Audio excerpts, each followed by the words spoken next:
What if your body is trying to tell you something every time you feel bloated, tired, or heavy, but no one's really listening?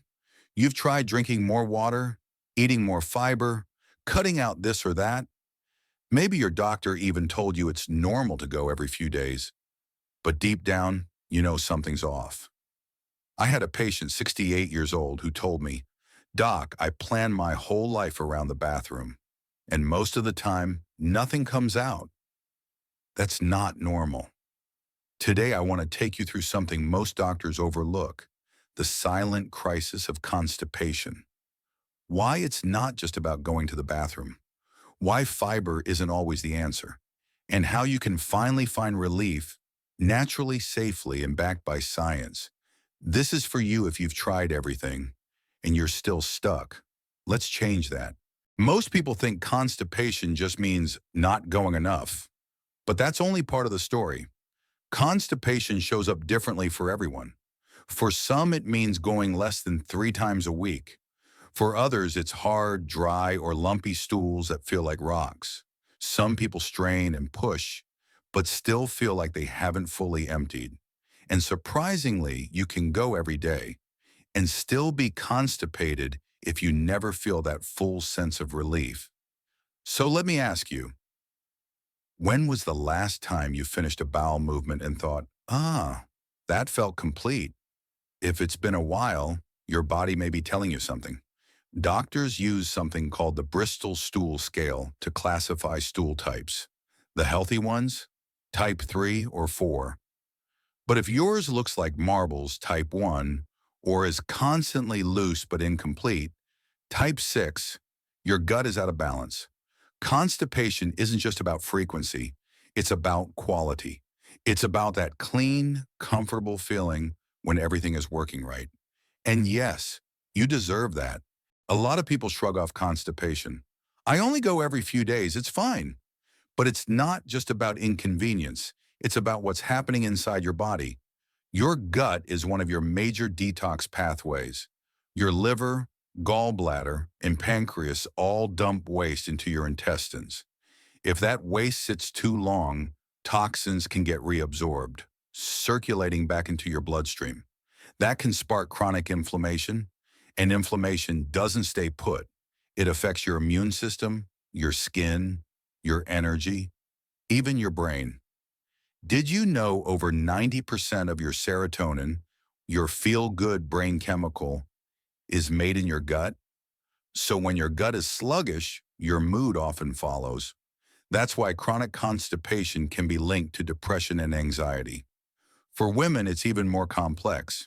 When your bowels don't move, excess estrogen gets recycled. Over time, that can lead to estrogen dominance, causing weight gain, heavy periods, fibroids, or breast tenderness.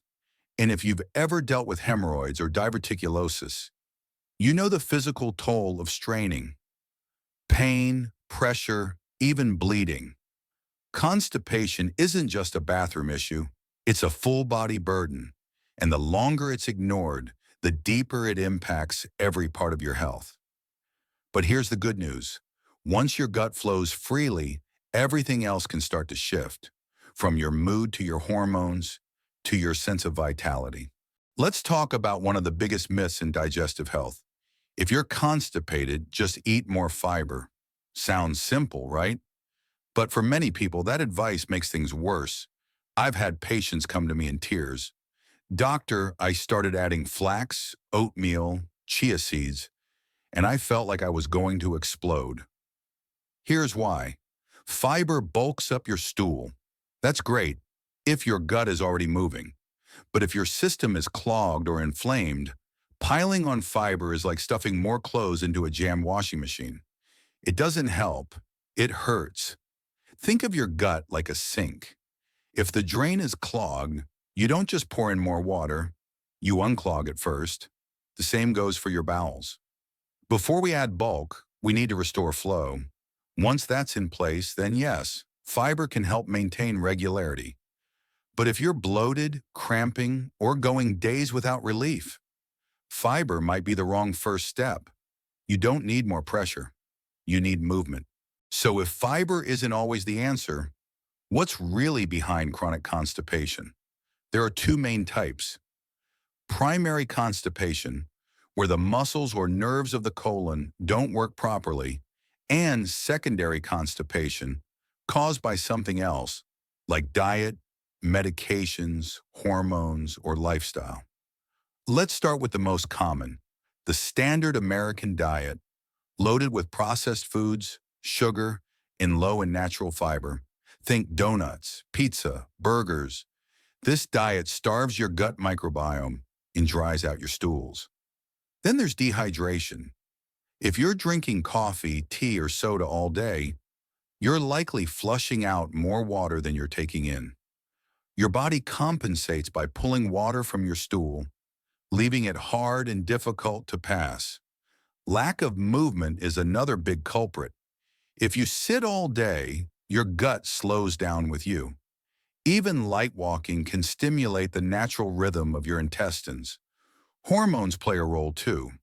Hypothyroidism, high estrogen, pregnancy, and diabetes can all slow gut motility. So can stress, which suppresses the vagus nerve and locks your system in fight or flight. Then there's the gut itself. Post-antibiotic imbalance, SIBO, or intestinal methane overgrowth can all interfere with peristalsis. These conditions allow gas-producing microbes to multiply, slowing down your bowels even further. Medications like opioids, iron, or calcium supplements can worsen things.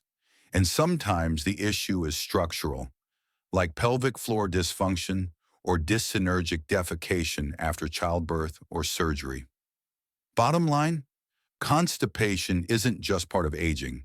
It's usually a signal from your gut, your hormones, your lifestyle, that something deeper needs attention. And once we identify the root, we can finally start treating the real problem, not just the symptoms.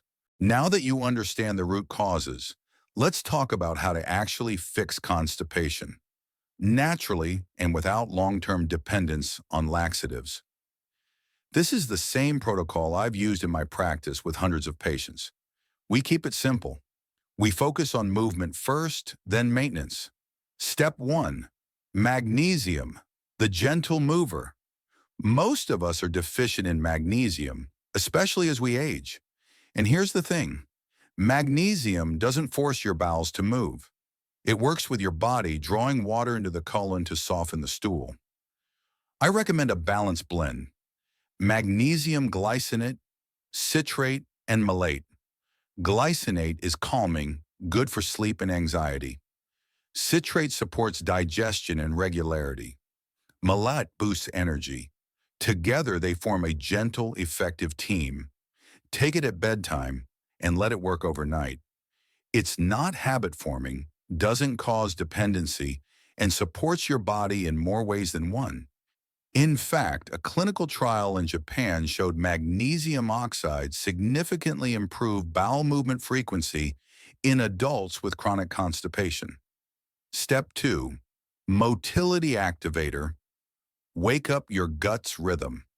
This isn't a laxative. It's a natural ginger-based formula that stimulates your gut's migrating motor complex, the wave-like contractions that keep your intestines moving.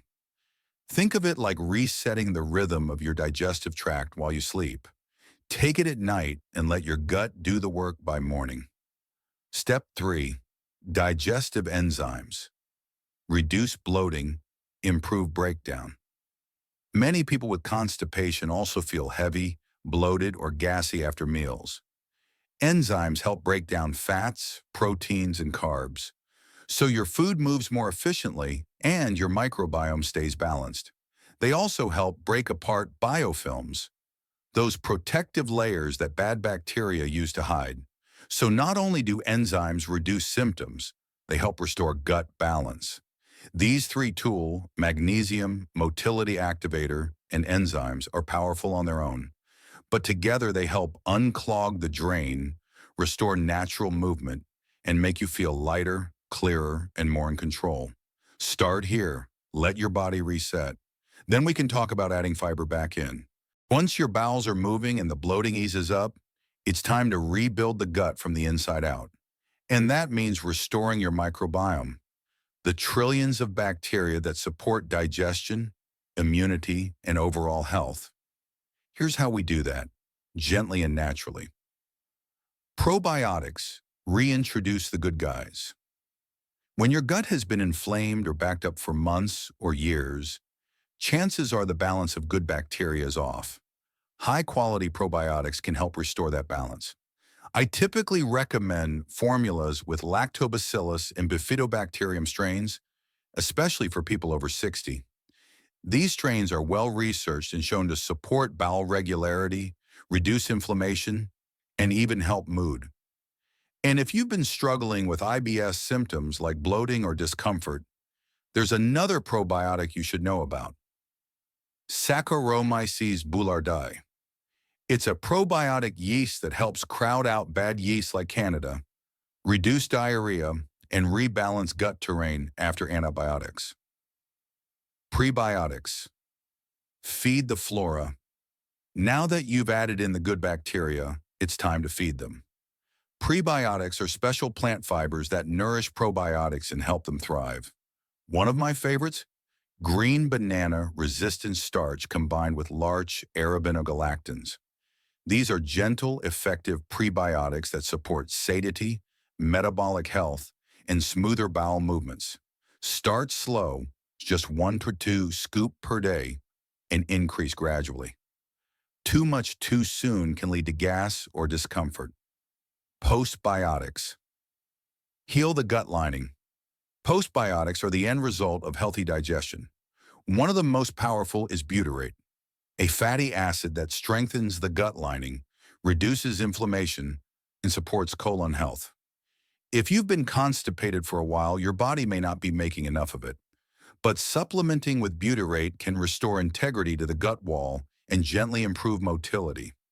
These extras, probiotics, prebiotics, postbiotics, aren't just trends. They're the foundation of long-term gut healing. And when paired with the core 3-step protocol, they can turn short-term relief into lasting transformation. Fiber is powerful, but only when the timing is right. After years of helping patients with constipation, I've learned one simple truth. Don't start with fiber, end with it. Once your bowels are moving daily, bloating is down, and your microbiome is starting to rebalance. Then it's time to introduce fiber. And not all fiber is created equal. Forget the gritty powders or sugar-loaded bars. Instead, reach for natural, whole food-based fibers like green banana-resistant starch, chia or flax seeds, cooked vegetables, psyllium husk if tolerated. Start low, maybe half a scoop or a small serving per day, and build up slowly. Why? Because your gut bacteria need time to adjust. If you ramp up too fast, you might feel bloated, crampy, or backed up again. Think of it like rebuilding strength after an injury. You wouldn't run a marathon on day one. You'd start with walking. The right fiber at the right time helps maintain smooth, complete, and satisfying bowel movements. Not just today, but for the long haul. So don't fear fiber. Just be smart about when and how you use it. Now that your gut is moving, let's talk about how to keep it that way. Because true healing doesn't come from a capsule alone. It comes from changing how we live. Food first. A healthy gut starts on your plate. Aim for a variety of colorful vegetables, roasted, sautéed, or steamed. Don't worry about being perfect. Just make veggies a habit. Add in healthy fats like olive oil, avocado, nuts, and seeds. They lubricate the bowels and feed your brain. If you tolerate them, include fermented foods like sauerkraut or kimchi, but go slow, especially if you've had histamine issues. Limit processed carbs, added sugars, and ultra-processed snacks. They feed the wrong bacteria and lead to sluggish digestion. And hydrate. Drink half your body weight in ounces each day. If you weigh 160 pounds, that's 80 ounces of water. Not coffee, not tea, not soda. Move your body, walking, stretching, dancing. Any kind of movement helps your bowels move too. Research shows that just 30 minutes of moderate activity can stimulate digestion and improve microbiome diversity. Don't overthink it. Find something you enjoy and do it daily. Sleep and stress. The gut has its own rhythm. Disrupt it with poor sleep or chronic stress, and things start to slow. Aim for 7 to 8 hours of restful sleep and find small ways to calm your nervous system. Breathing exercises, time in nature, even gratitude journaling. Consistency over perfection. You don't need to overhaul your life overnight, but if you eat whole foods, move your body, sleep well, and lower stress, even a little, your gut will respond. It's never too late to create habits that support a happier, healthier digestive system. Most cases of constipation can be handled at home with the right tools and habits, but sometimes your gut is trying to tell you something more serious. Here are a few red flags that mean it's time to call your doctor: blood in your stool, unexplained weight loss, nausea or vomiting, severe abdominal pain, no improvement after trying natural remedies, and if you're over 50, even without symptoms, you're due for a colonoscopy, not just to check for cancer, but to find and remove polyps before they turn dangerous. Also, if bloating persists or you suspect something like SIBO, a breath test can uncover bacterial overgrowth. Don't be afraid to ask for help. You deserve to feel well. And sometimes the right diagnosis is the key that unlocks your healing. So there you have it. Constipation isn't just about your bowels. It's about your brain, your hormones, your energy, and your quality of life. And the good news, it is fixable. You don't have to rely on harsh laxatives or feel embarrassed about seeking answers. By starting with a simple 3-step protocol, by supporting your microbiome, and by making small changes in your food, movement, and mindset, you can finally experience what a complete, comfortable bowel movement feels like. That sense of lightness, that clarity, that peace in your body. If this video helped you, please give it a thumbs up. It helps us reach more people who are silently suffering, and I'd love to hear from you. Have you struggled with constipation? What helped you most? Leave a comment below and share your story. You never know who might read it and feel less alone. Until next time, take care of your gut and it will take care of you.